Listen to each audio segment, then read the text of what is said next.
Olá, eu sou o Tomás Ribas e para mim é uma grande alegria estar nessa comunidade aqui com vocês, a convite do meu amigo Murilo Gun. E nessa aula a gente vai falar sobre gestão ágil, que é uma filosofia de gestão que está cada vez mais sendo adotada e sendo vivenciada nas organizações. Então, a minha missão aqui é trazer algumas ferramentas, algumas práticas, alguns conceitos, para que de alguma forma eu possa contribuir com você que faz parte de um time ou de uma empresa, ou que está prestes a estruturar um time de trabalho, ou prestes a iniciar um negócio ou um projeto. Quem sabe eu possa contribuir com um pouco da minha experiência, um pouco do meu conhecimento para ajudar aí na sua gestão. Mas antes de falar de gestão ágil, eu gostaria de trazer para você aqui qual é a origem da palavra gestão. A palavra gestão tem uma origem ali do italiano, maneggiare, que significa o adestramento de cavalos ou o manejo de cavalos, o treinamento de cavalos, trazendo um pouco dessa relação aí entre o homem e o cavalo nesse processo de adestramento.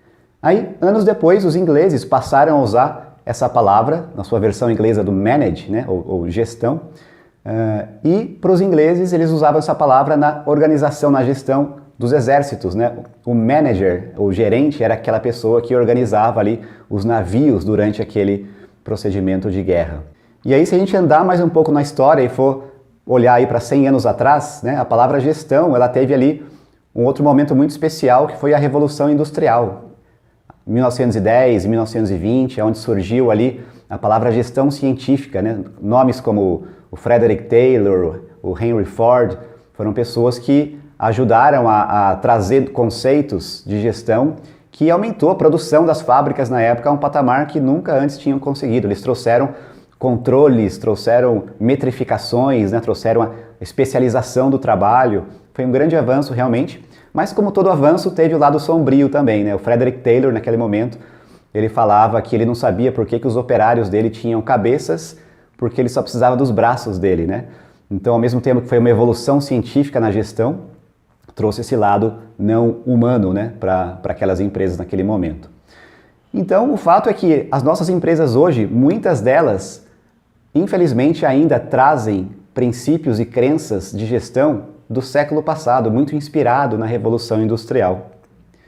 E quando a gente fala de gestão ágil representa uma quebra de paradigma, representa fazer o trabalho e liderar e gerir uma organização de uma forma bastante diferente do que aquelas que a gente via naquele momento. No fundo, quando a gente fala de gestão mais tradicional, no fundo a gente está referenciando as organizações que trazem na sua gestão uma visão mais mecanicista de mundo. Então nessas empresas o que a gente encontra são esses elementos aqui, hierarquias rígidas, obsessão por eficiência, ou seja, as pessoas têm sempre que fazer mais rápido e melhor as coisas, falhar não é aceitável, uma aversão a risco muito grande. O argumento da autoridade é o que, no fundo, faz com que as decisões sejam tomadas. Comando e controle muito forte. Aliás, uma curiosidade aqui, a palavra controle, uma das origens dela é a palavra troller, que é aquele carrinho que passa nas linhas de trem, que tem uma manivela de cada lado, que a gente vê em desenho animado, que fica uma pessoa numa alavanca e a outra do outro lado, e esse carrinho vai passando pela linha do trem, fazendo a manutenção da linha, Ou seja, controle, tem que andar alinhado, Se sair da linha, as pessoas ali da empresa vão ter problema, Daí surgiu... Hoje a gente tem cargos, que chamam o controller da empresa, para manter as coisas ali realmente alinhadas, Outra característica dessas empresas, metas atreladas a incentivo. Ou seja, acredita-se que dinheiro é o maior motivador, E sempre tem que ter uma cenoura ali na frente para que as pessoas corram atrás para entregar, porque sabe que se entregar vai ter uma recompensa e se não entregar vai ter uma punição. Essa abordagem vem muito desse modelo mecanicista de mundo. O que mais? Ordem e repetição. O que importa ali é fazer mais coisas do mesmo jeito, não tem que mudar nada, Metas individuais obrigatórias, ou seja, cada pessoa tem a sua meta alinhada com o seu gestor, que está alinhado com o seu diretor e assim por diante. Ciclos longos de planejamento e feedback. Aquela empresa que chega lá no final do ano e faz o planejamento do ano seguinte inteirinho. Os projetos, os objetivos estratégicos, como se fosse possível, como se os gestores tivessem ali uma bola de cristal na mão e pudessem adivinhar tudo o que vai acontecer ao longo de todo o ano, né? Outro dia um diretor me ligou perguntando o seguinte: olha, Tomás, nós fizemos aqui o nosso planejamento de 3 anos, com todos os detalhes de tudo que a gente queria que acontecesse em 3 anos, e aí chegou a pandemia, né? O que a gente faz agora com esse plano? Aí eu falei, realmente parece que vocês estão precisando de outras abordagens de gestão mais ágeis para enfrentar esse momento, que é um momento diferente de 100 anos atrás, né? Bastante diferente.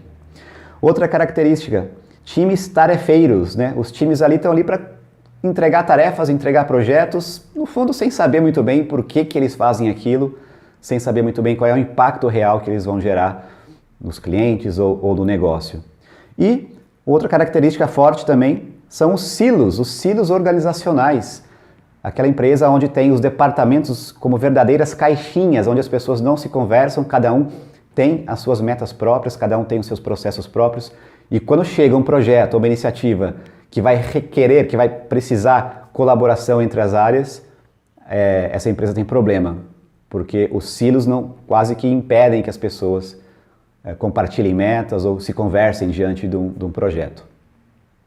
Então, em empresas com essa visão mais mecanicista, eu trago aqui essa imagem que representa um pouco isso, né? Uma imagem até um pouco triste, né? Mas é muito comum a gente encontrar ali no topo da pirâmide, né? Ali o rei e a rainha, né? Que no fundo são quem mandam. Tem ali alguns evangelizadores ali embaixo, né? Tentando dizer como que as pessoas devem se comportar e devem fazer o trabalho. Você sempre tem ali alguns soldados, né? Comandando, controlando e definindo ali os limites das pessoas da empresa. Tem um pessoal ali celebrando, né, fazendo uma festinha, e sempre tem alguém ali embaixo, né, que na base da pirâmide, que está ali segurando a barra no fundo e tendo que se submeter a procedimentos, a controles, a burocracias, sem poder no fundo entregar o seu talento, sem poder no fundo mudar muita coisa, né? Então é uma imagem um pouco engraçada aí que representa grande parte das empresas que a gente tem hoje em todo o mundo. Então, essas crenças, esses comportamentos, essas características que eu citei aqui da empresa mecanicista, elas foram muito eficazes naquele momento para aquela organização. Porque, naquele momento, as empresas precisavam produzir em massa as mesmas coisas, os mesmos produtos. Não tinha muita mudança, não tinha muito o que inventar de diferente. Só que esse modelo de gestão, ele não vai funcionar quando a gente vai precisar ter na nossa empresa, no nosso time, pessoas que vão precisar colaborar para inovar, para ter ideias, para criar algo novo. Porque para dar soluções para novos problemas, a gente não precisa replicar nada, a gente tem que gerar uma série de diálogos, fazer uma série de experimentações para descobrir novos produtos, novos serviços. Hoje, por exemplo, qualquer evento de inovação que você participa, você vê essa sigla, a sigla VUCA, né? Esse acrônimo que significa o volátil, o incerto, o complexo e o ambíguo. E é isso mesmo, né? As coisas mudam com uma velocidade monstruosa cada vez mais. Então o modelo que era criado para repetir e para colocar ordem nas coisas, ele não vai funcionar mais. Então qual é o modelo, então? Quais são as características de times e empresas que se preparam para abraçar essa complexidade, para abraçar essa incerteza do mundo e não lutar com ela? Vamos ver aqui então algumas características dessas empresas que no fundo trazem não uma visão mecanicista, mas uma visão mais complexa do mundo. Nessas empresas, nesses times, a gente encontra papéis e times flexíveis. O time não precisa ficar com aquela estrutura o tempo inteiro. Se houver uma necessidade de mudar a estrutura de times e equipes, isso é tranquilo para uma empresa dessa. Obsessão pelo cliente, ao invés de obsessão por eficiência, é como a gente pode gerar mais valor para o nosso cliente, como a gente pode gerar mais valor para a nossa sociedade, para aquilo que está em volta da empresa. Então a empresa que não olha só para o próprio umbigo, ela olha para o seu ecossistema, ela olha para onde ela está inserida. Falhas geram aprendizado, olha só, diferente da mecanicista, onde a falha não é aceitável, né? Aqui não, aqui a empresa verdadeiramente ágil, a gente pode pegar o modelo das startups, por exemplo. As startups, elas celebram falhas rápidas, né? Claro que eu não quero ficar errando toda hora, mas eu quero errar rápido e errar com baixo investimento, errar barato, porque de erros eu vou ter muito aprendizado para poder adaptar o meu negócio, para poder adaptar o meu produto, o meu serviço.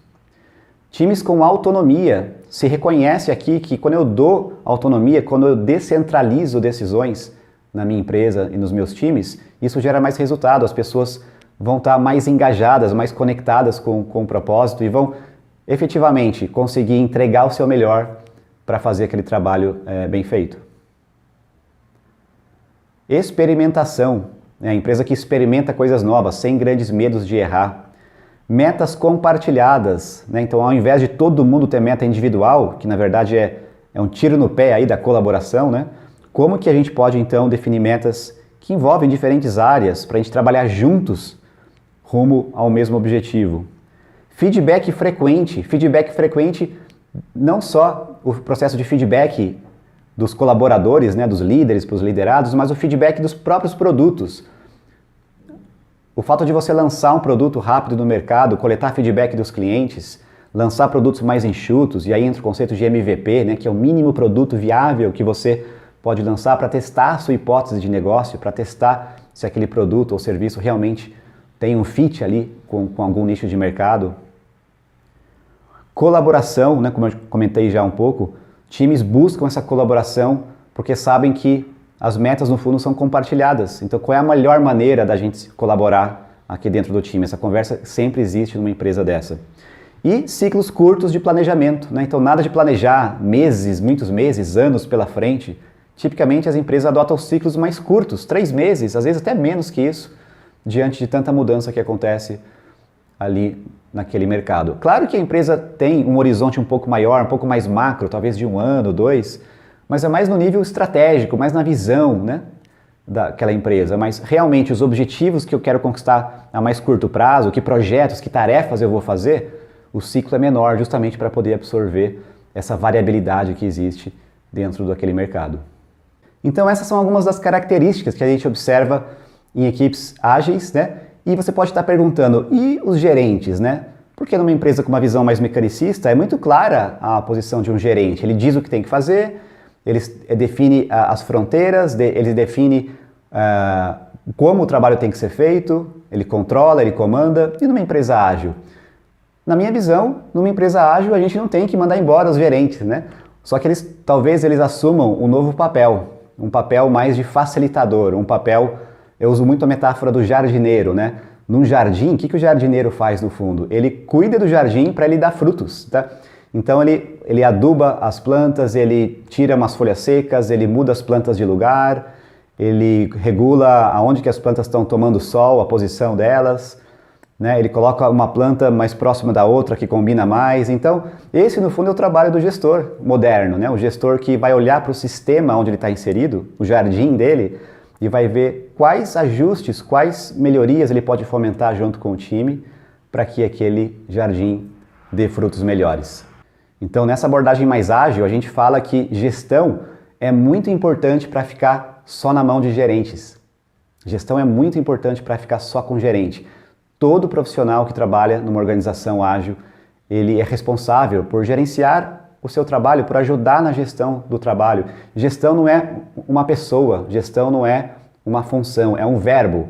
Todos nós devemos, até algum grau, ajudar na gestão dos nossos projetos e da nossa equipe, para que o nosso sistema, o nosso jardim evolua com o tempo cada vez mais. Muito bem, no restante dessa aula eu quero trazer algumas ferramentas práticas para você, para te ajudar a trazer agilidade aí para a sua equipe, para a sua empresa. Uma das coisas que eu percebo muito em empresas é o fato delas começarem a executar uma série de tarefas, uma série de projetos, mas ainda sem alinhamento com o real propósito, sem alinhamento com o real ganho que aquela iniciativa vai trazer, sem discutir minimamente os benefícios que aquela tarefa ou aquele projeto vai trazer. Então, uma das primeiras ferramentas que eu quero trazer para você aqui é algo bem simples, que eu chamo da visão do produto, né? Antes de qualquer iniciativa, é muito importante você construir com a sua equipe qual é a visão daquele produto, daquele serviço que você está construindo. E para isso, a gente traz aqui uma forma bem simples de construir essa visão, que é o que eu chamo da visão do produto. Ela tem aqui uma sequência de seis etapas bem simples que você pode usar esse template aqui para criar a sua visão, né? Então, a visão ela é como se fosse um pitch de elevador, né? Você está lá com uma grande ideia, um grande projeto, você entra no elevador, ao mesmo tempo entra o investidor com você e você tem ali 30 segundos para contar para aquele investidor do que se trata aquele projeto antes que o elevador chegue ali no 10º andar, que é onde ele vai descer, né? Então, é algo curto, uma frase curta, mas que conta a essência daquele produto e daquele serviço. Então, imagina que você tem aqui essa estrutura e você começa dizendo para quem é aquele produto. Então, ali, você coloca ali o teu cliente, o teu público-alvo, né? Para quem que é o seu produto? E o que ele precisa? Olha ali a etapa número 2. Qual é a oportunidade, qual é a necessidade que existe? Em seguida, você coloca o nome do seu produto e o que ele é, qual é a categoria dele? Ele é um aplicativo, um serviço de limpeza, ele é um serviço de coaching, ele é um produto para profissionais criativos? O que ele é? Que tipo de produto você está falando? Em seguida, quais são os benefícios-chave desse produto? E qual é o grande diferencial dele? Se você olhar aí para os concorrentes, para as alternativas concorrentes, por que o seu é melhor do que tudo aquilo que já existe no mercado? Qual é a principal diferenciação ali no final da visão? Então, para dar um exemplo de uso dessa visão do produto, eu vou trazer aqui um exemplo bastante conhecido de todos nós, só para facilitar aqui a nossa explicação. O Airbnb, por exemplo. Imagina que o Airbnb lá atrás, eles estavam começando a conceber o produto deles e eles tinham uma visão que era essa aqui, ó, para viajantes e proprietários de apartamentos, né? Afinal de contas é um produto para esses dois grupos de usuários que desejam viajar com baixo custo e ter uma renda extra. O Airbnb é um aplicativo que conecta viajantes e anfitriões e o diferencial, olha lá, diferente de sites como Booking.com ou Hotels.com, este nosso produto, qual é o diferencial? Possibilita uma experiência local autêntica para os viajantes e monetização extra para proprietários. Então, fica aí o desafio para você, dentro aí do seu produto, do seu serviço, mesmo que ele já exista hoje, faça essa engenharia reversa, tente pegar o teu produto, o teu serviço e escrever a visão dele. Isso, de alguma forma, pode te dar mais clareza para você encontrar aí oportunidades de melhoria, inclusive de comunicação desse produto para os teus usuários e para os teus clientes. Muito bem, agora que você já tem a clareza da visão do seu produto ou do seu serviço, é o momento então de você mergulhar um pouco mais na estratégia deles, olhar um pouco mais estrategicamente junto com a sua equipe, entender quem é o seu cliente, quais as oportunidades que você tem de gerar valor, como que você vai medir se o seu produto ou serviço está dando resultado ou não.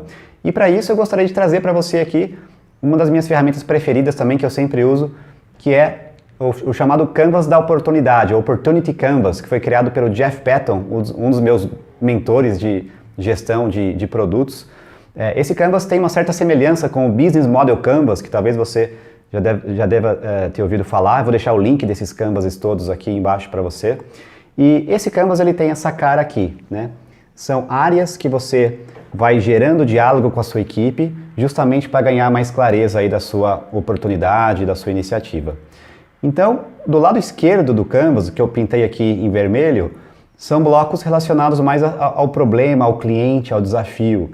Lá do lado direito, em verde, áreas relacionadas mais ao benefício, à estratégia, né? A como você vai mensurar o teu produto. E aqui no meio, a sua ideia. Então, a sugestão é que você comece discutindo e de forma colaborativa com a sua equipe, trazendo aqui o preenchimento desse Canvas, começando ali pela numeração que eu coloquei aqui. Então você pode começar tanto pela descrição do problema, quanto pela descrição da sua ideia, se você já tem aí uma ideia de solução para esse problema, né? Então, olhando ali para a caixinha dos problemas, ali você coloca quais problemas os usuários em potencial e os seus clientes têm hoje que a sua solução vai endereçar, né?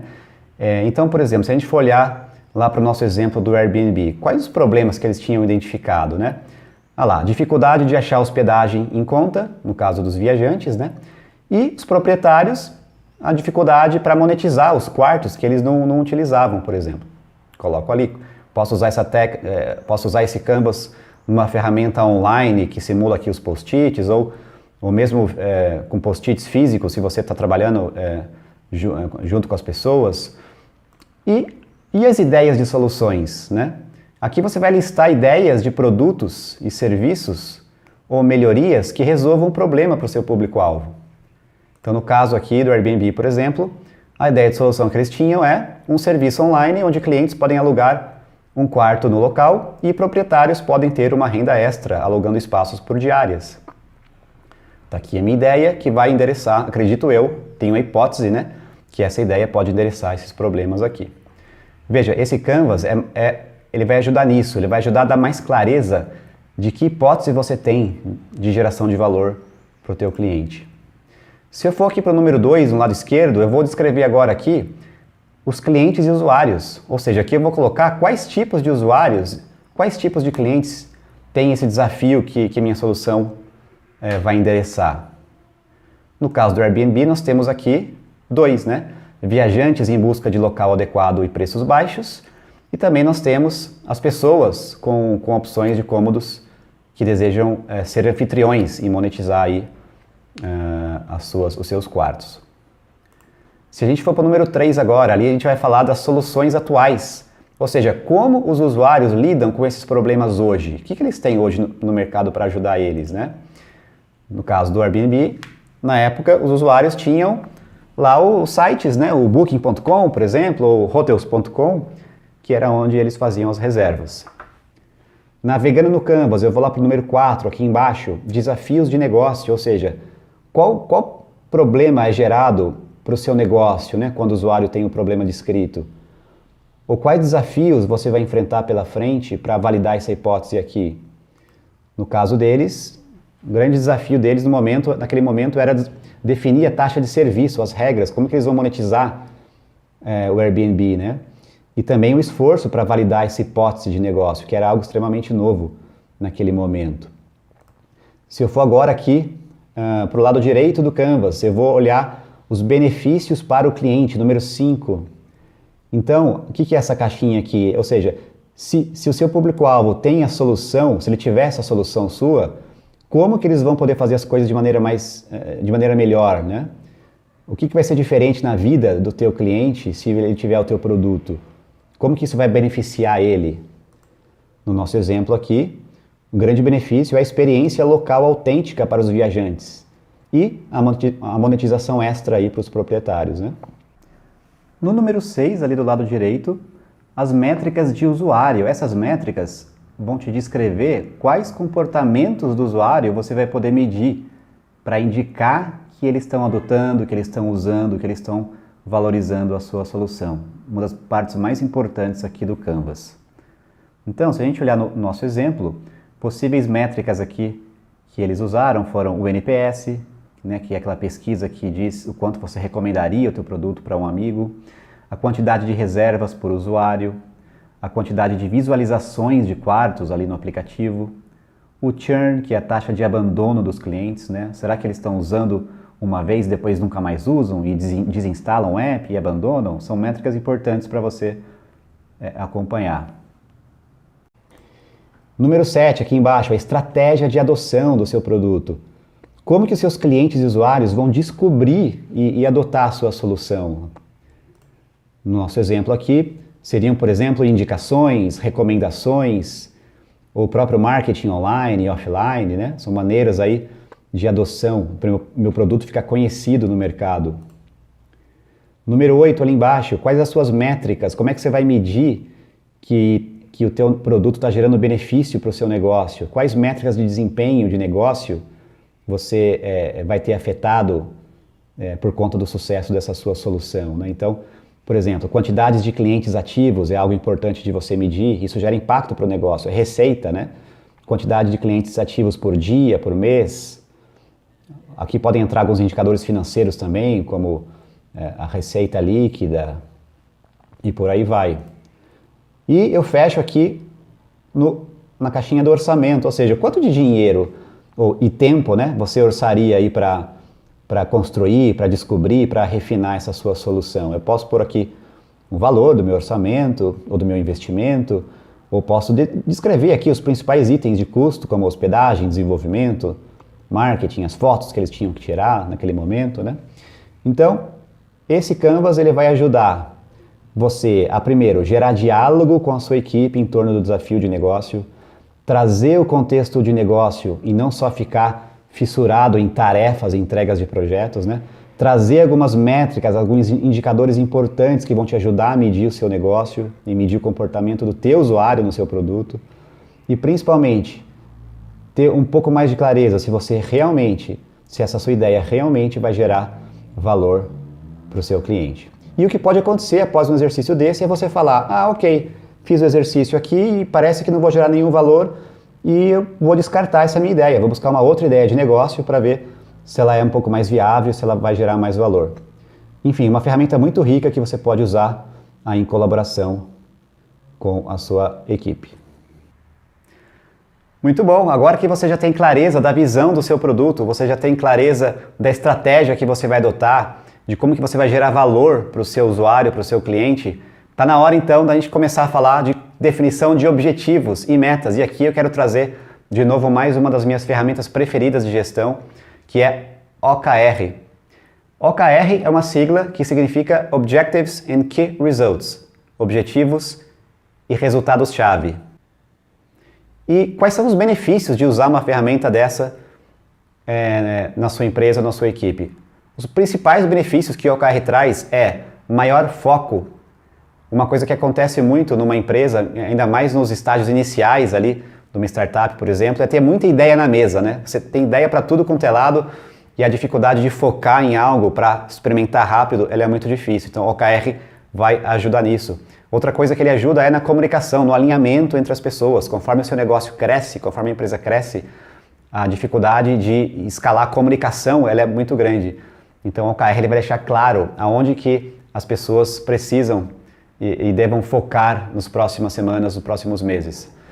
E o OKR traz também agilidade, ou seja, a gente vai falar que o OKR ele olha para ciclos curtos de tempo, então eu não vou sair definindo metas e objetivos para um tempo muito longo, muitos meses ou anos, não, eu vou olhar ciclos curtos, tipicamente a cada 3 meses eu vou refinar e repensar quais são os meus objetivos e as metas do meu negócio. E o OKR surgiu, no fundo, lá no Vale do Silício, surgiu lá na Intel, na década de 70, né? Então não é uma ferramenta da moda, já é algo que vem sendo evoluído ao longo do tempo. E surgiu naquele momento quando a Intel estava num momento bem turbulento do mercado, competindo com outras empresas e se transformando ali numa empresa de microprocessadores, né? E o OKR foi fundamental para ela ter sucesso. Anos depois, o Google foi a empresa que mais popularizou o uso de OKRs ali. Eles começaram a adotar o OKR em 97, 98 mais ou menos, quando eles ainda eram uma empresa bastante enxuta, né? Essa foto aqui do Google mostra a empresa onde eles tinham ali 32 pessoas, a empresa inteira do Google cabia nessa foto, né? E mal sabiam eles aí onde eles iam chegar. O fato é que hoje o Google, com mais de, se não me engano, mais de 70, 80 mil colaboradores, eles ainda usam essa ferramenta OKR como parte do DNA deles durante o crescimento, durante a evolução dos seus produtos. Mas antes de trazer aqui o que é de fato OKR, eu gostaria que você refletisse em 3 tipos diferentes de equipes que eu vou mostrar aqui para você. Imagina que eu chego para uma equipe e faço essa pergunta aqui, ó. No que você está trabalhando hoje e por quê? Será que as pessoas daquele time realmente vão saber o porquê eles estão fazendo o que eles estão fazendo? Então vamos pensar o seguinte. Vamos pensar que eu faço essa pergunta para um primeiro time aqui, ó. Tá lá o time de 6 pessoas. Eu pergunto para eles, o que vocês estão fazendo e por quê? Eles falam assim, olha, estamos trabalhando em X porque queremos. X aí pode ser um projeto, uma atividade, enfim. A gente está trabalhando no X porque a gente quer. Tá bom, e vocês vão terminar quando? A gente vai terminar quando a gente não tiver mais afim de fazer, quando a gente não tiver mais vontade de trabalhar, né? Algumas equipes e empresas a gente encontra com essa característica aqui, né? Ou seja, eu chamo isso aqui de playground, né? Ou seja, os times estão lá, trabalhando naquilo lá porque acha que é legal e vão terminar quando também quiser terminar, né? E o cliente está ali esperando algum valor, a empresa está esperando ali algum resultado e que não está acontecendo, né? Que mais? Vamos pegar uma segunda equipe agora. Eu pergunto para essa segunda equipe o seguinte, olha, por que vocês estão trabalhando e por quê? E no que vocês estão trabalhando, né? E eles respondem, olha, a gente está trabalhando no X, no projeto X, porque o Sam disse que é importante. O Sam é o gerente deles lá, né? Legal. E a gente vai terminar quando o Sam disser pra gente que tá ok. Ou seja, é o time que está trabalhando no X porque alguém falou que é para trabalhar, o gerente deles disse que é para trabalhar naquilo e eles simplesmente estão fazendo o que o gerente pediu para fazer.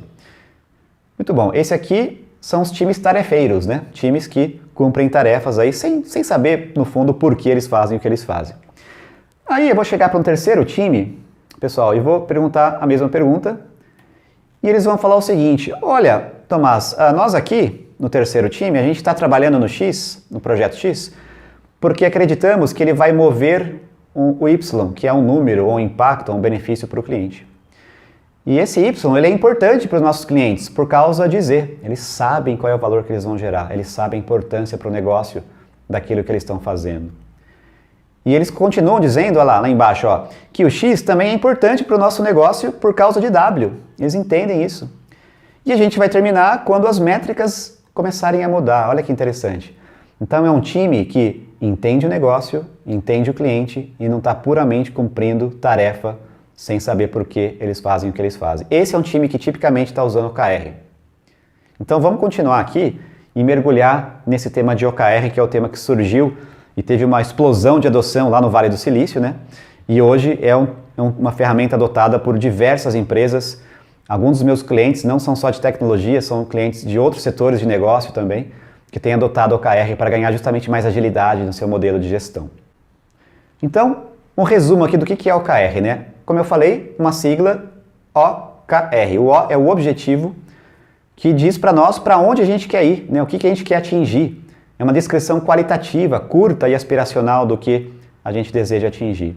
Já os Key Results, ou os KRs, né? Eles vão dizer como saberemos que atingimos o nosso objetivo. Como é que a gente vai medir, afinal de contas? Como que a gente vai definir isso, né? Então, os Key Results, eles vão definir como eu vou medir o progresso rumo ao objetivo. Vamos dar um exemplo aqui? Sempre é bom dar um exemplo para a gente ter bastante claro como funciona. Então, imagina que um time chegou lá, um time de uma empresa, e falou o seguinte: olha, a experiência do nosso cliente está muito ruim, aqui, o Reclame Aqui está bombando de reclamação, vamos colocar um OKR aqui para a gente focar e resolver esse problema. Tá lá, um objetivo: tornar a experiência do cliente incrível. E para esse objetivo, eles colocaram 3 Key Results, 3 KRs. Ó. O primeiro, aumentar o índice de satisfação do cliente, de 40 para 55. Segundo, aumentar a taxa de recompra, de 5 para 15%. E um terceiro, reduzir a quantidade de reclamações mensais de 30 para 5. Então veja que nenhum desses Key Results, nenhum deles é tarefa ou projeto, isso vem depois. A primeira coisa que eu preciso fazer é determinar o que a gente quer. Ou seja, se eu quero tornar a experiência incrível, isso é o mais importante para a gente. E como que a gente vai medir que a gente vai conseguir isso? Ali os Key Results conseguem me ajudar definindo isso. Então, se a gente for colocar aqui uma espécie de checklist para você escrever o seu OKR, pensa que o objetivo, que é aquela frase ali em cima, ela tem algumas características. Primeiro, ela descreve um problema ou uma oportunidade. Segundo, é uma frase clara, compreensível pelos times, nada de linguagem muito complicada que só você vai entender, não, linguagem simples. De preferência, uma frase aspiracional, que engaje as pessoas. Evite frases chatas ou frases convencionais, traga uma linguagem diferente. Se a cultura do seu time, se a cultura da sua empresa permite, por exemplo, uma brincadeira, um palavrãozinho ali, tudo bem, coloca ali, se aquilo couber na cultura do seu time. Se você tem uma cultura mais sisuda, mais tradicional, tudo bem também, usa a linguagem que mais couber ali, né, mas traz esse grau de inspiração dentro da descrição do seu objetivo.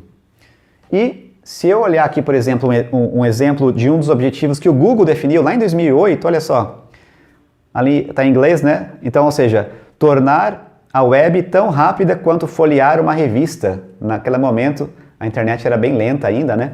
Então, para fazer as pesquisas, né, no Google era um pouco lento e eles falaram o seguinte: ó, chega, vamos criar um objetivo aqui que a pessoa vai entrar no Google e vai navegar tão rápido quanto se ele estivesse folheando ali uma revista. Olha só o grau de inspiração que eles trouxeram, né? Imagina os times ali do Google recebendo esse objetivo aqui, criando esse objetivo e aí sim fazendo o trabalho para isso acontecer. Então, alguns exemplos de objetivos inspiradores aqui, né? Gerar uma experiência de suporte única para encantar os clientes. Vender como nunca no fim do ano. Se tornar um local incrível para se trabalhar. Esses objetivos têm algum grau de inspiração. E é isso que você precisa buscar na hora de definir os objetivos dos seus times e da sua empresa. E os Key Results? Eles têm umas características importantes também, né? Sempre com número. Se não tem número, dificilmente eu vou conseguir gerenciar. Preciso mensurar. Os Key Results, eles medem resultados a serem atingidos. Não são atividades, não são lista de tarefa, né? Não é to-do list, não é lista de coisas a fazer. E sim, resultados que eu quero atingir. Por isso, sempre tem números. São desafiadores e realistas ao mesmo tempo. Olha que interessante. Geralmente eu faço essa pergunta para os gestores, né? Olha, imagina que o seu time chega até você e fala o seguinte: olha, chefe, definimos aqui as nossas metas e a gente tem certeza que a gente vai conseguir atingir no final do trimestre. Isso é bom ou ruim? Bom, eu penso que isso é péssimo, porque se o time tem certeza que vai atingir todas essas metas, por que definiu então, né? Será que eles têm algum receio de uma punição? Será que eles colocaram uma meta abaixo, na verdade, do que poderia ser? Se a cultura da empresa fomenta um ambiente de punição e recompensa, certamente isso vai acontecer, né? Em inglês tem a palavra sandbagging, que significa o fato das pessoas colocarem metas que no fundo são altamente atingíveis, né? Mas muito menos do que poderia ser por conta de um medo, de uma punição que pode ter. Agora, se a cultura ela é realmente ágil, ela é realmente aberta para a inovação, se esse ambiente existe, então os times não vão ter medo de colocar metas ambiciosas, porque sabem que se atingirem, ótimo, se não atingirem, vão ter aprendido muita coisa também nessa jornada, né? Então, essa é uma característica importante, sempre ser desafiador e realista ao mesmo tempo. E também, a quarta característica, os bons Key Results demonstram progresso ao longo de um período de tempo. Então, é aquele Key Result, é aquele indicador que eu consigo medir e que vai mudar algo a cada quinzena, a cada mês ali na minha iniciativa. E aqui eu quero deixar um exercício para você. Olha só que interessante, vamos ver. Eu tenho aqui, pessoal, 10 itens nessa lista. Alguns deles são objetivos, alguns deles são Key Results e alguns deles são atividades. Eu quero que você, nesse momento, faça o seguinte. Você vai parar esse vídeo agora e você vai pegar uma folha e vai escrever para cada um desses itens. Se o número 1, por exemplo, você acha que é um objetivo, escreve letra O. Se você acha que ele é um Key Result, escreve KR. E se você acha que ele é uma atividade, escreve a letra A. Faz isso para os 10 itens, para o vídeo, e aí a gente vai continuar para fazer o debriefing, a correção aí desse exercício. Muito bem, vamos então fazer a correção aqui do nosso exercício. Primeiro item, entregar o projeto até dia 30 de setembro com custo abaixo de X reais. Esse aqui é uma pegadinha, né? Parece que é um Key Result, né? Mas ele é uma atividade. Olha só, entregar o projeto. O verbo no começo ali já conta um pouco da história, né? Projeto, pessoal, aqui essa frase não está dizendo qual é o resultado que esse projeto vai gerar. Que projeto é esse? É um projeto de fazer uma cadeira, de construir um prédio, de criar um novo site? Que projeto é?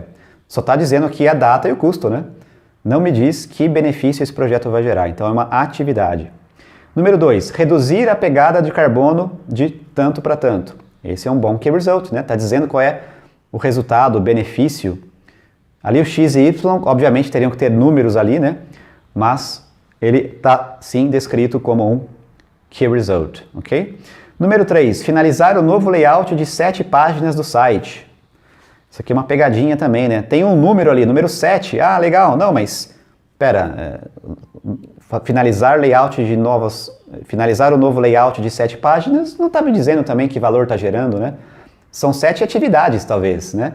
Agora, que site é esse? Que valor eu quero? Por que eu quero atualizar 7 páginas do site? Então, é uma atividade.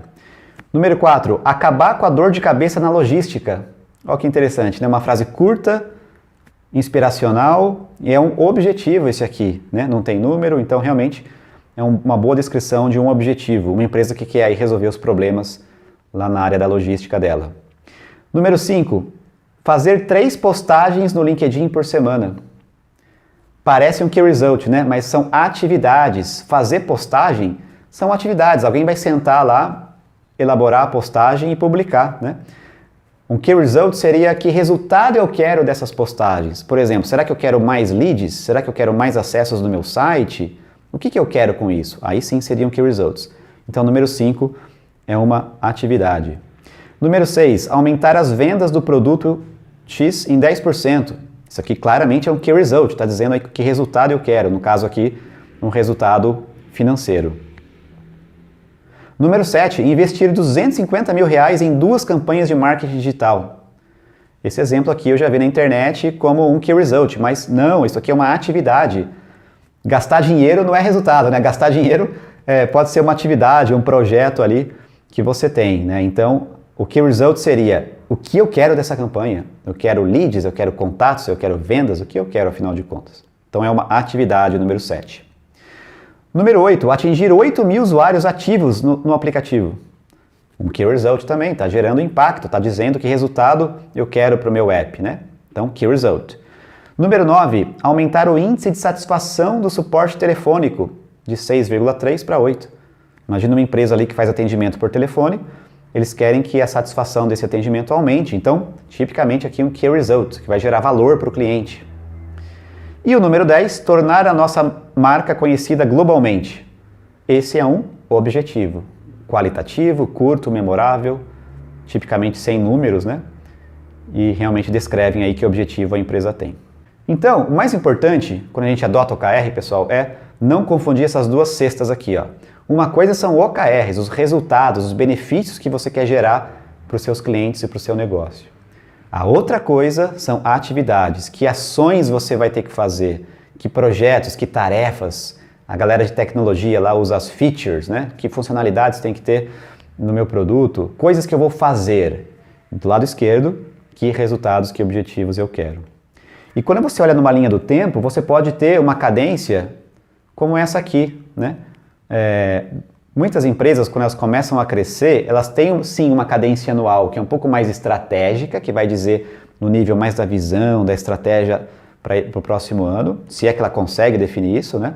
Mas o fato é que dentro ali você tem uma cadência mais curta, uma cadência tipicamente trimestral, onde a cada trimestre as equipes se reúnem para definir ali os seus OKRs e no final desse ciclo trimestral elas fazem uma revisão, uma espécie de retrospectiva para olhar para trás e falar quais objetivos, afinal de contas, a gente conseguiu e quais que a gente tem que mudar, alterar ou adaptar, porque o mercado mudou, o cliente mudou e o nosso cenário mudou também. Então, o que eu observo muito nas empresas, ao adotar o OKR, e eu ajudo muito as empresas a fazer isso, é que elas resolvem um problema também de comunicação, né? Nessa imagem aqui, a gente vê 2 equipes da mesma empresa trabalhando aí no mesmo projeto, porém com visões totalmente diferentes, né? Uma equipe está criando a ponte e eles falam assim, pô, vocês estão construindo um túnel, outra equipe está construindo um túnel ali e daqui a pouco vai ter um acidente ali na base do pilar ali, que eles nem vão perceber, vai ser tarde demais, né?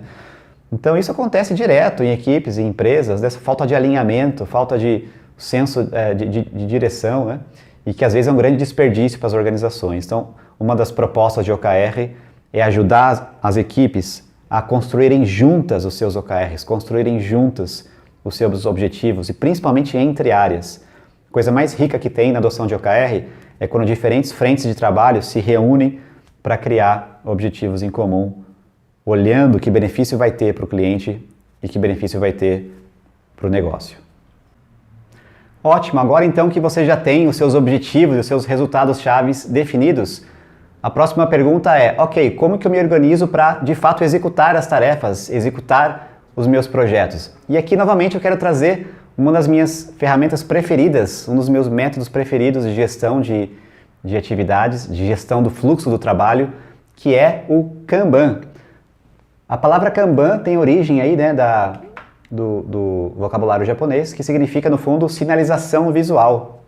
Então, se a gente olhar de onde veio, né, esse termo Kanban, ele veio do sistema Toyota de produção, lá na década de 60. Né? Aqui a gente vê uma foto onde, lá nas fábricas da Toyota, eles utilizavam essas sinalizações visuais, esses cartões, justamente para poder balancear a produção das linhas, para evitar altos estoques, para deixar a produção mais enxuta. E esse enxuto acabou gerando aí o termo Lean, né? Quando os americanos foram estudar o modelo Toyota de produção, e de fato o que aconteceu depois disso é que o mundo inteiro se inspirou nesse modelo de produção, nesse modelo de gestão que se tornou muito inovador naquele momento e até hoje o modelo Toyota inspira muitas das organizações no mundo todo. E inspirado nas práticas de gestão do modelo Toyota de produção, uma pessoa chamada David Anderson, ele estudando muito esse modelo de manufatura Lean, né, ele adaptou todos esses conceitos para a gestão do trabalho do conhecimento, que tem uma natureza totalmente diferente do trabalho da manufatura, né? Um desenvolvimento de um produto digital, por exemplo, um trabalho que envolve criação, inovação, ele tem uma natureza totalmente diferente do trabalho de uma indústria automobilística, né? Mas, de fato, alguns princípios, o David se inspirou em vários dos princípios para gerar o que a gente chama hoje de método Kanban de gestão do trabalho do conhecimento.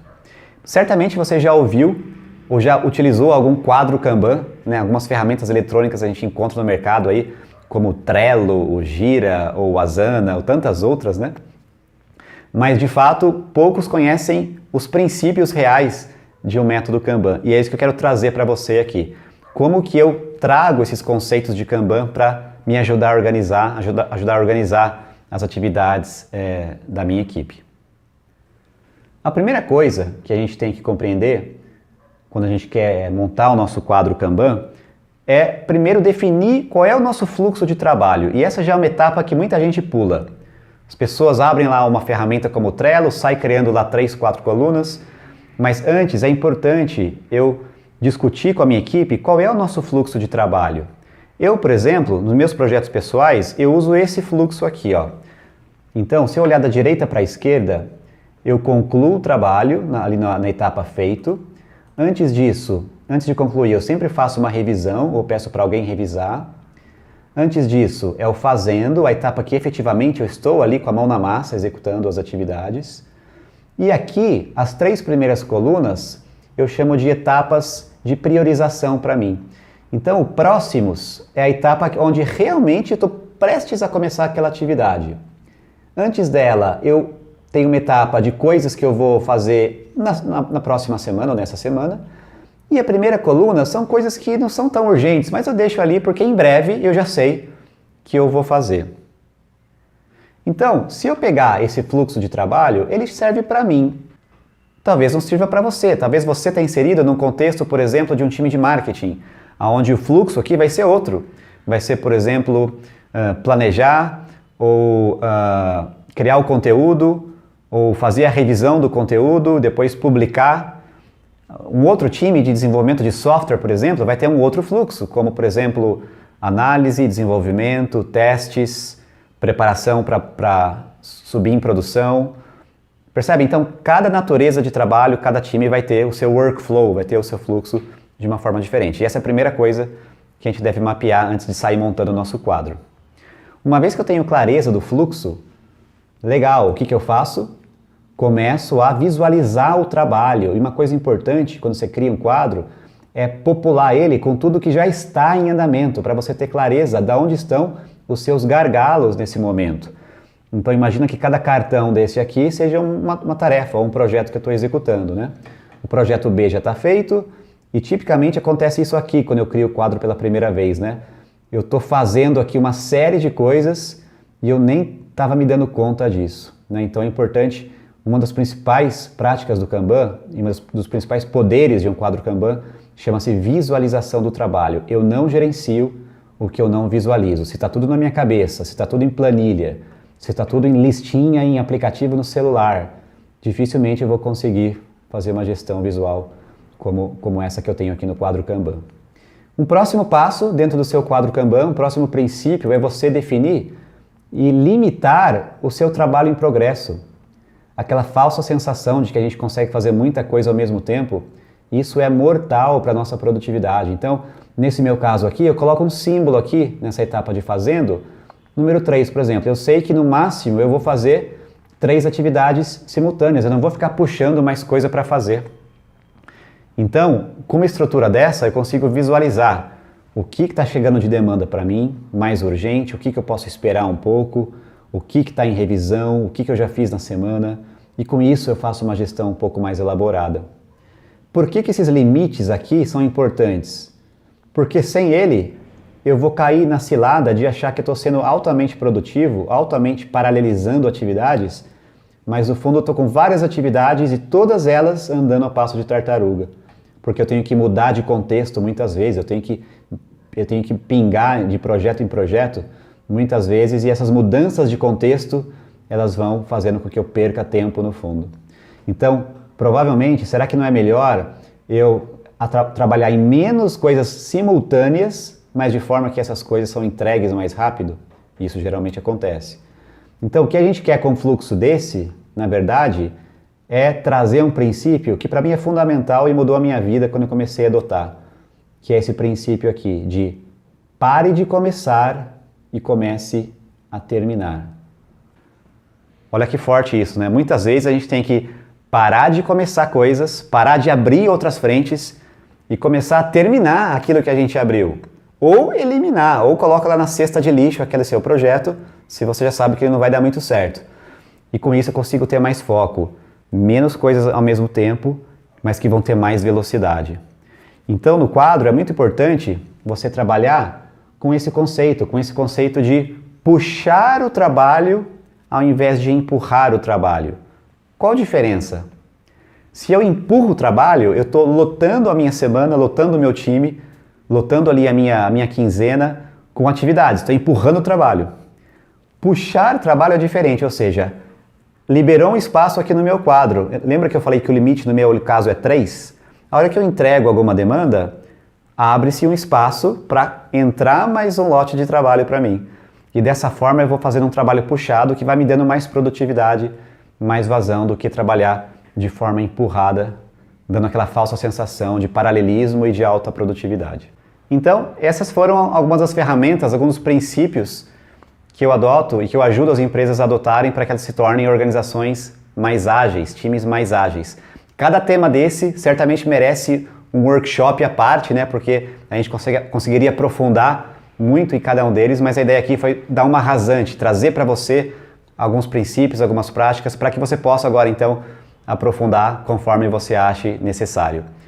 Foi uma grande felicidade para mim estar aqui com vocês, contribuindo um pouco da minha experiência. Eu vou deixar aqui embaixo links de referência e esses estão aqui os meus contatos. Você pode continuar tendo contato comigo através ali do Instagram, @tomasribas, ou através do meu site, tomasribas.com, onde eu tenho mais material, mais artigos e mais conteúdo para você se aprofundar. Um grande abraço e sucesso!